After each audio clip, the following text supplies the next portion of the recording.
அன்னாச்சி பழத்தால 1000 நன்மைகள் இருக்கு. ஸோ இனி மிஸ் பண்ணவே மாட்டீங்க. கண்டிப்பா இந்த வீடியோ பார்த்து என்னென்ன பெனிஃபிட்ஸ் இருக்குன்னு தெரிஞ்சுக்கோங்க. அன்னாசி பழம் பார்க்கறதுக்கு கரடுமுரடா பூ மாதிரி இருந்தாலும் உள்ள என்னமோ பலாப்பழ சுளை மாதிரியே ரொம்ப இனிப்பாவும் கொஞ்சம் புளிப்பாவும் சுவை அதிகமா இருக்கும். கோடைக்கால பல வகைகள்ல இதுவும் ஒண்ணு. இதுல 75% நீர்ச்சத்து, மீதம் சர்க்கரை, அதுக்கப்புறம் வைட்டமின் ஏ, சி, பொட்டாசியம், நார்ச்சத்து, புரோமெலைன் இந்த மாதிரி சக்தி வாய்ந்த வேதிப்பொருட்கள் எல்லாமே அதிக அளவுல மருத்துவ நன்மைகளோட இந்த அன்னாச்சி பழம் நம்மளுக்கு தருது. சோ இந்த பழத்தோட முக்கிய தன்மை உடல்ல இருக்கக்கூடிய ரத்தத்தை விருத்தி செய்ய சிறந்த டானிக். அது மட்டும் இல்லாம நிறைய நோய்களுக்கு மருந்தாவும் இது செயல்படுதுங்க. அதுதான் இந்த வீடியோல நீங்க பார்க்க போறீங்க. அடிக்கடி தலைவலி, அதுக்கப்புறம் ஒத்த தலைவலி, விக்கல், தொடர் விக்கல், மூளை கோளாறு, செரிமான பிரச்சனை, மலச்சிக்கல், கீரைப்பூச்சி வெளியேற, அதுக்கப்புறம் மூட்டு வலி, பற்கள், எலும்புகள் இதெல்லாம் வலிமையாகிறதுக்கு, கண் பார்வை தெளிவடைகிறதுக்கு, பித்தம்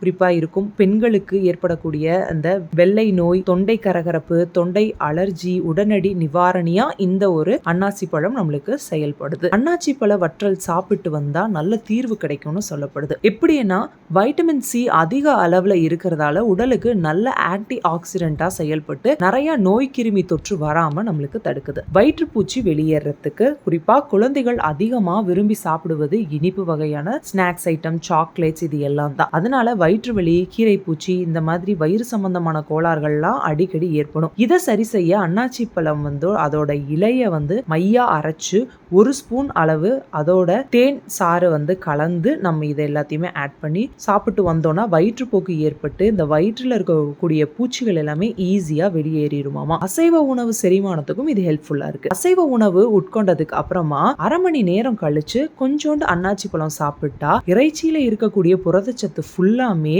உரிய செஞ்சு நல்ல செரிமானமாக நம்மளுக்கு ஹெல்ப்ஃபுல்லா இருக்கு. அன்னாச்சி பழ சாரோட நாட்டு சர்க்கரை சேர்த்து ஜூஸ் குடிச்சோம்னா இரும்பு சத்து அதிகரிச்சு ரத்த சோகை நீங்கும். கருப்பையில இருக்கக்கூடிய நச்சுக்கள், கழிவுகள், அதுக்கப்புறம் சீரற்ற மாதவிடாய் போன்ற பிரச்சனைகளும் சரி செஞ்சு கர்ப்பப்பையோட ஆரோக்கியத்தை மேம்படுத்துது. உடலை ஏற்படக்கூடிய உடல் அசதி, சோர்வு, உட்புற காயம், அதுக்கப்புறம் வெளிப்புற காயம் கூடிய சீக்கிரம் குணமாகக்கூடிய அந்த ஆற்றல் இதுக்கு இருக்கு அப்படின்னே சொல்லப்படுதுங்க. குறிப்பா அன்னாசி பழம் வத்தல், நல்ல பழுத்த பழத்தை சின்ன சின்ன துண்டுகளா நறுக்கி வெயில்ல உலர்த்திக்கணும். வத்தல் பதத்துக்கு காய வைக்கணும். டெய்லியும் இரவு தூங்குறதுக்கு முன்னாடி 1 டம்ளர் பால்ல 3 இல்லாட்டி 5 துண்டு அன்னாச்சி பழ வத்தலை அரை மணி நேரம் ஊற வச்சிடணும். ஊற வச்ச அன்னாச்சி பழ அந்த வத்தலை தொடர்ந்து 40 நாட்கள் வரைக்கும் சாப்பிட்டு வந்தா பித்த கோளாறுகள்லாம் நீங்கும் சொல்லப்படுது. அன்னாச்சி பழ வற்றலை பால்ல ஊற வச்சு வாரத்துல 2 டைம் ஆவது குடிச்சிட்டு வந்தோம்னா பெண்களுக்கு ஏற்படக்கூடிய வெள்ள நோயும் குணமாகுதான். தொப்பை குறையறதுக்கும் ஹெல்ப்ஃபுல்லா இருக்கு. உடல் எடை,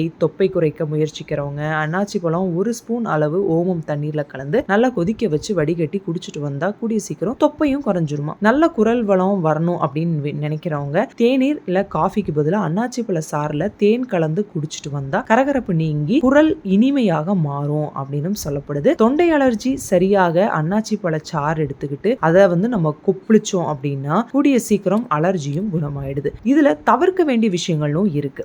சர்க்கரை நோயாளிகள், அல்சர் பிரச்சனை இருக்கிறவங்க இந்த பழத்தை தவிர்க்கிறது நல்லது. ஸோ கர்ப்பிணி பெண்கள் கருவுற்ற ஆரம்ப காலத்துல சாப்பிட்றதையும் இதை தவிர்க்கணும். 8 மாதத்துக்கு மேல சாப்பிட்டு வந்தா சுகப்பிரசவமாக வாய்ப்பு இருக்கிறதாகவும் சொல்லப்படுது. இந்த நியூஸ் உங்களுக்கு பிடிச்சிருந்துச்சுன்னா லைக் பண்ணுங்க, ஷேர் பண்ணுங்க, கமெண்ட் பண்ணுங்க, மறக்காம நம்ம சேனலையும் சப்ஸ்கிரைப் பண்ணிருங்க.